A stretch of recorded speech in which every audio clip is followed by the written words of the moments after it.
Oklahoma, magnitude 2 and magnitude 1.6 today in the Quake swarm area near Tucker's Knob. This is a picture of Tucker's Knob. And as you can see, it's a very nice old volcano. And we're going to take a look at the Tennessee quakes and also the orogeny. What is under those mountains? Look at this. Okay, this is an area of things going from Texas all the way to up towards Wichita Mountains. This is where the Oklahoma and Tennessee quakes have recently taken place. This is USGS map. Petroleum geology and the distribution of conventional crude oil and natural gas liquids from the East Texas Basin all the way around, as you can see, making another horseshoe shape. And this is where we're getting our earthquakes. Let's take a look at the mid-continental rift. As you can take the western part of this horseshoe-shaped thing, extrapolate it down towards Oklahoma City. That's a mantle plume. That's magma underneath. And as we've said many times before, the geologists don't know where this magma is coming from. But if we're going to take a look at this is it. This is about 880 million years ago. About a billion years ago, this thing was one of the oldest structures of the world, and it still has a mantle plume underneath, magma under there, and it's rifting. It's splitting the central United States. Basically, the states is splitting into three. We have the New Madrid seismic zone, and we have the splitting the east from the central, and then we have this mid-Atlantic, the mid-continental rift, splitting the central United States, and then from the central from the west. So you have basically three pieces. Now, this is the upcoming oil and gas reserves and liquid gas as well. This is, of course, an extrapolation from the mid-continental rift area. As you can see, all the way down through Texas. And if you extend that at 7 o'clock, that black line going all the way down towards perhaps Baja. Baja is supplying magma to the west coast, Ridgecrest, and also volcanic fields where Ridgecrest is, and also the west coast volcanoes. That's the west arm of that Baja plume, and the east arm goes through Yellowstone. So I wouldn't be surprised if sometime in the future, perhaps it could be possible that as you can see here, these are the amount of quakes area right under the mid-continental rift. Okay, and the green, of course, is extrapolated from New Madrid seismic zone.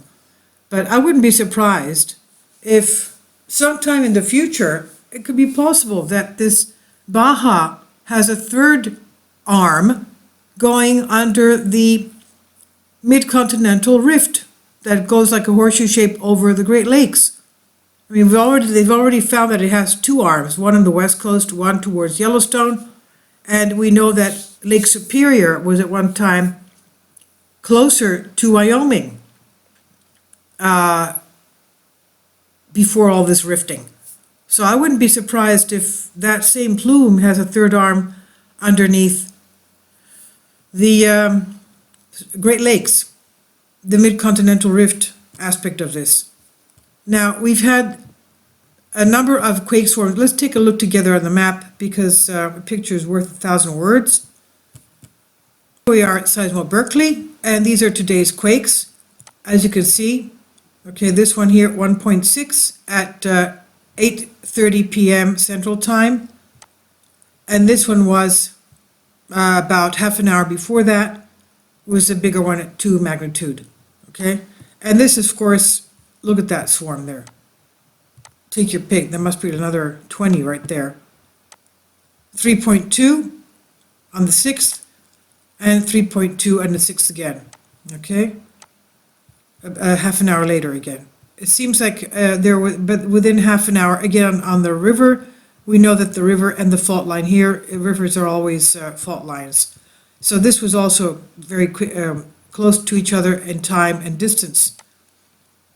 And Eufaula Lake And Muskegee.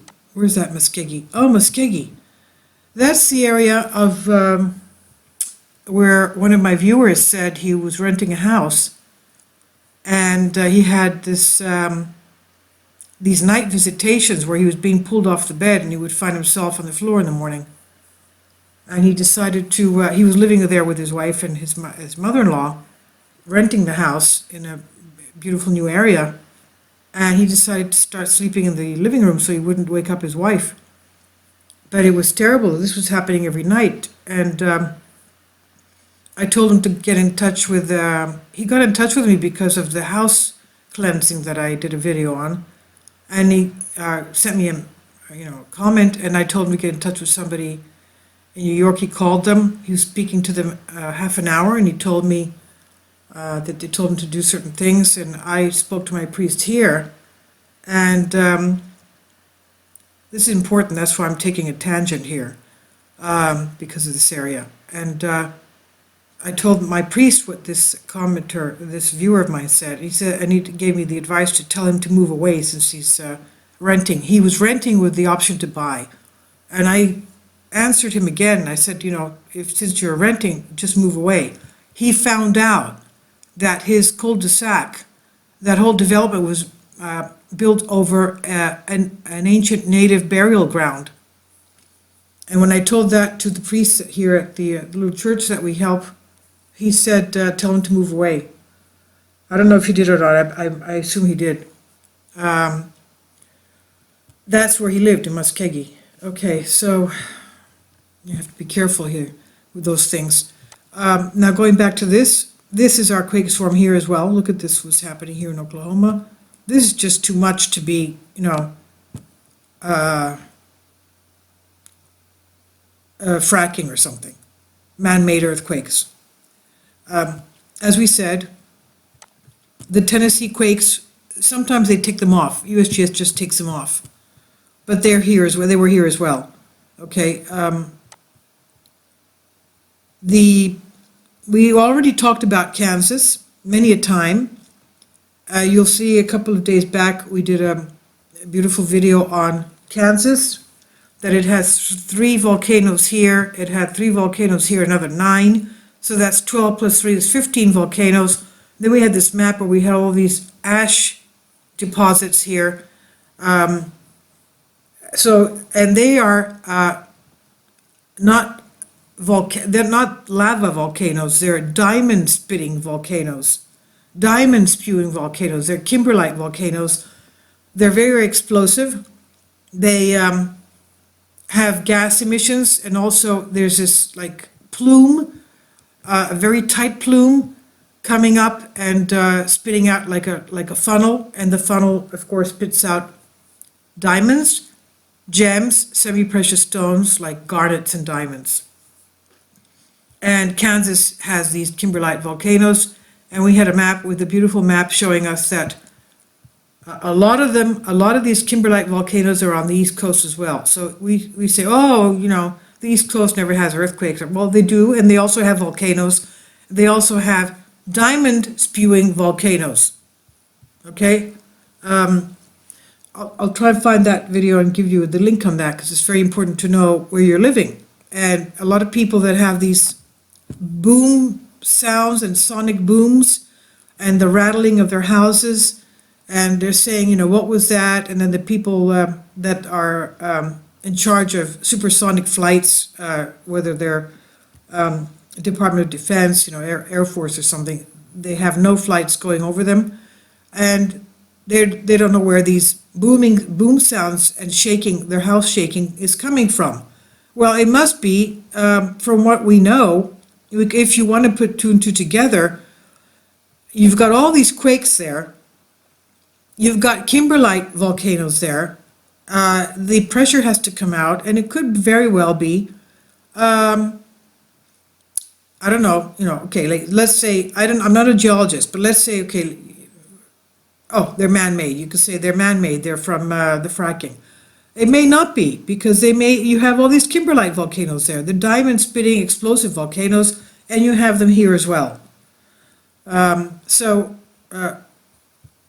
Now this is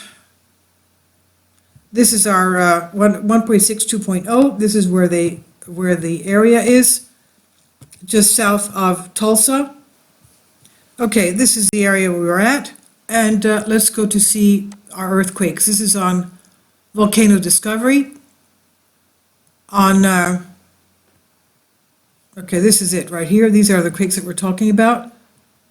Okay, the 2.0 and the 1.6. Okay, these are the other ones here that we have, which are quite, let's go in a little bit more. Okay, this one here. No, not the 2, there's another one under there, sorry.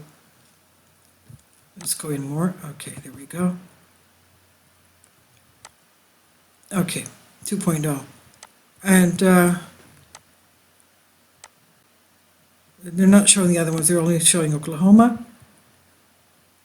And this is our Tucker Knob, the prominent elevation rising above the surrounding level of the Earth's surface.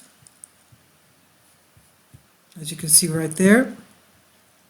And the Wichita orogeny that we said here, petroleum geology distribution of the conventional crude oil, natural gas, and natural gas liquids from Texas Basin all the way up. Okay, there we go. Mountain building event that resulted in the folding and faulting of the strata currently exposed in the Wichita Mountains. Wichita system extending from the current range of Arkansas and Oklahoma to the Black Warrior Basin in Alabama.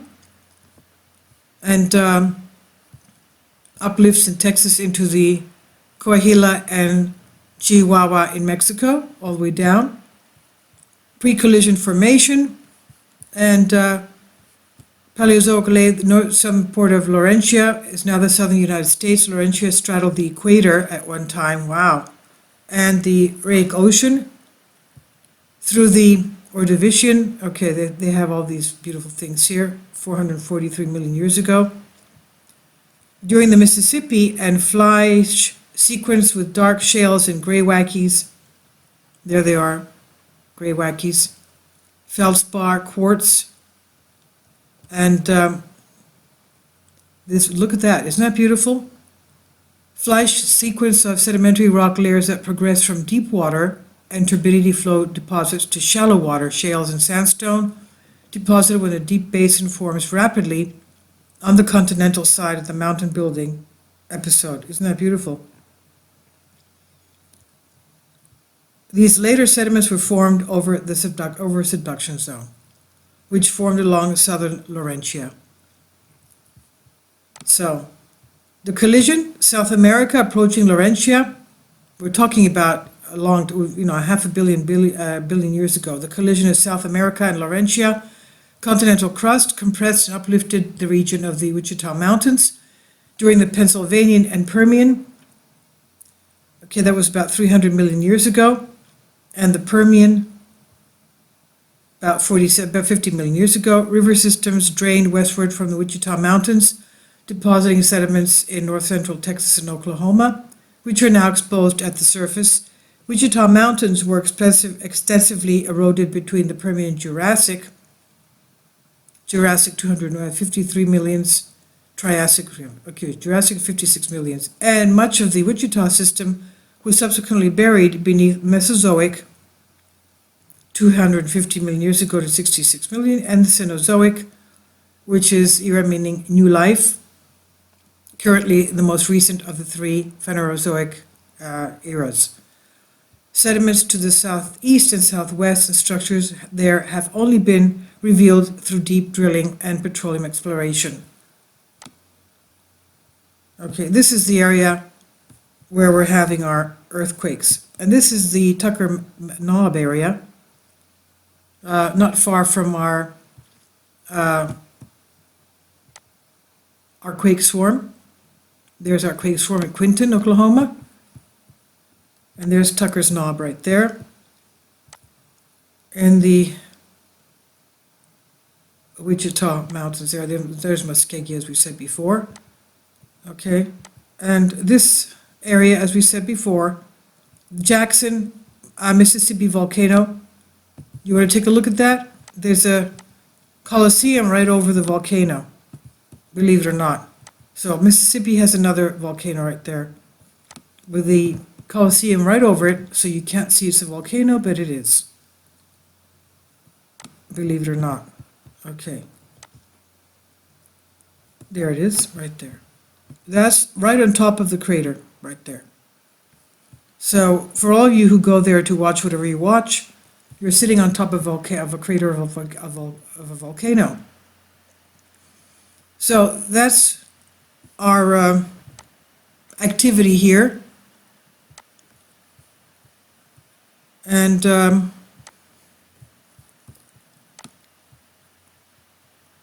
most of North America, as we know, east of the Rockies, has infrequent earthquakes. Well, maybe that's changed now. They're so frequent.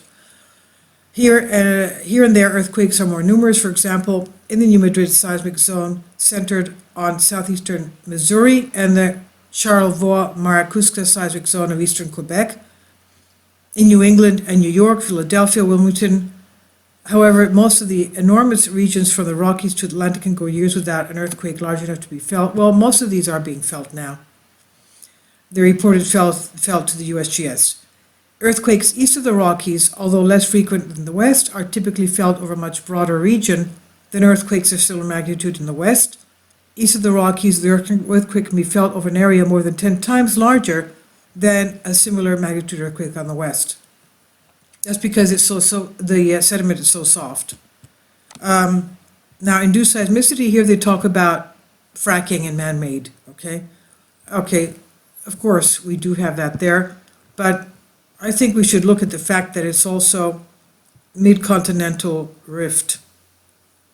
And this is the New Madrid seismic zone, which is basically the Reelfoot Rift zone, with the Mississippi River going all the way along the Lakes Erie, Ontario, and all the way out to the St. Lawrence Seaway, Montreal. That's already a river.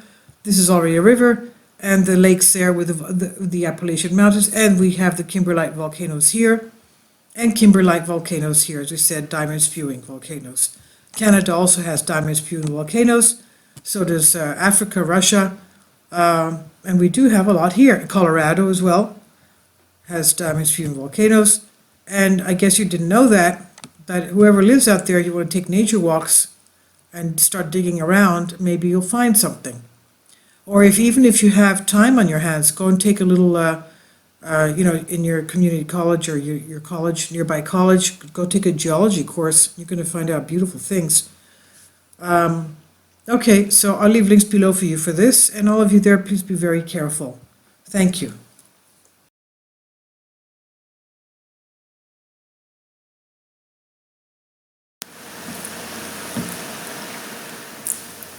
If you'd like to join me on my Patreon account, you will hear content not covered by mainstream media. These riveting stories will be based on my research, and I will state my opinions and give my personal insight on diverse and controversial subjects and world events not covered by mainstream media, and not supported by YouTube guidelines. So whatever I have on my Patreon, most of those will not be on my YouTube channel. Please consider becoming a member today. More of the most significant and important videos will be on my Patreon channel. Your support helps me to continue my research and keeps this YouTube channel alive. And we depend on your support, your generous charity, because we help economically challenged families here in Athens, Greece, in Kapota, and we also help the young generation with university tuition and the community around our church. Thank you.